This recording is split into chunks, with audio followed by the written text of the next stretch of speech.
बंगाली में एक बात है कि शिक्षार शेष नहीं। इसका मतलब है शिक्षा का कोई अंत नहीं है। हम सभी लोग स्कूल तो जाते हैं, बहुत सारा पढ़ाई लिखाई भी करते हैं, बहुत कुछ सीखते भी हैं, बट हम लोग पैसे कैसे मैनेज करना है ये नहीं सीख पाते हैं। तो आज उसी चीज के बारे में बात करेंगे कि पैसे को कैसे मैनेज कर सकते हैं हम लोग, अपना कम सैलरी में भी अपना घर को कैसे चला सकते हैं और अपने लिए बैकअप के लिए भी पैसा रख सकते हैं। जिस टाइम हमारे पास पैसा आती है उसी टाइम हमको 10% खुद को सैलरी देना है।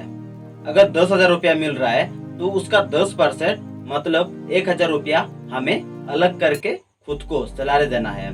चाहे जो भी हो जाए, इस पैसे को खर्च नहीं करना है। ये पैसा सिर्फ एक ही काम करेगा, पैसा कमाना। तो हम लोगों ने अपना 10% पैसा अलग कर दिया है, तो कितना रहा बाकी 90%। तो उसी 90% में हमें अपना घर चलाना है। जितना सारा खर्चा है सभी खर्चा को उसी पैसे से करना है। जो भी आएगा घर में सभी कुछ उसी पैसे से होगा। जो भी इच्छा है सभी इच्छा उसी पैसे से पूरा करना है। तो उस पैसे से पूरा करने के लिए हमें दो काम करना होगा। सबसे पहले हमें ध्यान देने की जरूरत है कि कौन सा खर्चा हमारा काम का है और कौन सा खर्चा हमारा काम का नहीं है। कौन सा खर्चा हमें प्रॉफिट देता है और कौन सा खर्चा हमारी नुकसान कराती है। ये दोनों चीज हमें गौर से देखना होगा। इसके लिए हमें एक लिस्ट बनाना होगा। जो भी हम लोग खर्चा करते हैं वो सब खर्चा उसी में लिखा हुआ रहेगा। यहाँ से हम लोगों को पता चल जाएगा कि कौन सा खर्चा हमारा जरूरत का है और कौन सा खर्चा हमारा शौक का है, मतलब दिखावा का। जैसे कि दाल रोटी चावल, ये सारा चीज हमारा जरूरी खर्च होता है। इन सभी चीजों का हमें जरूरत होगा ही। तो इसके लिए पैसे हमें सबसे पहले अलग करके रखना होगा। ये सारा चीज कहीं ना कहीं से मैनेज करना होगा, नहीं तो हम लोग को का एक दिन भी चलना मुश्किल हो सकता है। और उसके बाद आता है हमारा इच्छा कि आज मुझे 30,000 का एक घड़ी लेना है और इनकम कितना है, सिर्फ 10,000। 10,000 इनकम में अगर 30,000 का घड़ी खरीदने जाएंगे तो ये क्या है, सिर्फ टाइम देखना तो नहीं हो सकता है। इसमें क्या छुपा हुआ है, लोगों को दिखाने के लिए ये घड़ी खरीदना। तो ऐसा खर्चे से बच के रहना होगा। हमेशा याद करना होगा कि कौन सा खर्चा हमें प्रॉफिट दे सकता है और कौन सा खर्चा हमें नुकसान करा सकते हैं। अगर ये चीज कर लेंगे तो हमें पता चल जाएगा कि कौन सा चीज में कितना खर्चा हो सकता है।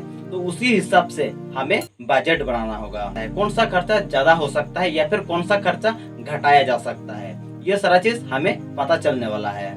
आज हम लोगों ने जाने हैं कि पहले खुद को सैलरी देना है, उसके बाद अपने 90% पैसे से घर चलाना है। और घर चलाने के लिए हमें अपने खर्चों को थोड़ा नजर में रखना है। जैसे कि सभी खर्चों को लिखना है और कौन सा खर्चा में कितना पैसे जा रहा है ये भी हमें देखना होगा। उसे देखने के बाद बजट सेट कर देना है कि कौन सा खर्चा में कितना पैसा देना है।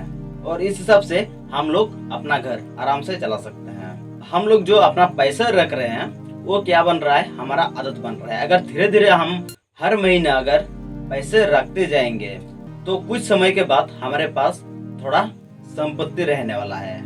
और अगर जेब में पैसा रहता है ना तो इंसान का शक्ति बढ़ने लगता है, खुशी बढ़ने लगता है, बहुत सारा अपॉर्चुनिटी खुलता है, बहुत सारा रास्ता खुलता है, बहुत सारे बंद रास्ता वो भी उस टाइम खुल जाते हैं, सिर्फ एक छोटा सा काम करने से।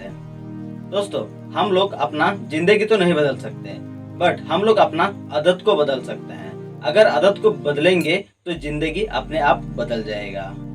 तो ठीक है दोस्तों, फिर मिलते हैं अगले वीडियो में। तब तक के लिए ऑल द बेस्ट।